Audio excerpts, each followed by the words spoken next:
శ్రీకాళహస్తి పట్టణ సమీపంలోని కైలాసగిరి ప్రాంతంలో సురేష్ అనే 30 ఏళ్ళ యువకుడు 40 ఏళ్ళకు సంబంధించినటువంటి పద్మ వైజాగ్ ఆమెకి ఇన్స్టాగ్రామ్ ద్వారా పరిచయం అయింది. ఈ పరిచయం కాస్త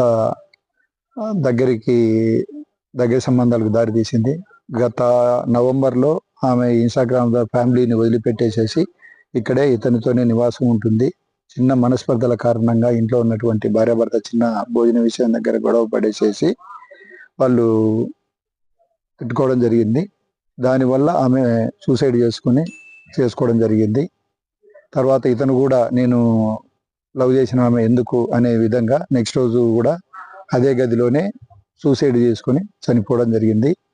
దీని మీద ఇద్దరి కేసు నమోదు చేశాము. తిరుపతి పోస్ట్ మార్టం నిర్వహించేసి తగిన దర్యాప్తు చేసి దర్యాప్తు ప్రారంభించడం జరుగుతుంది. Thank you.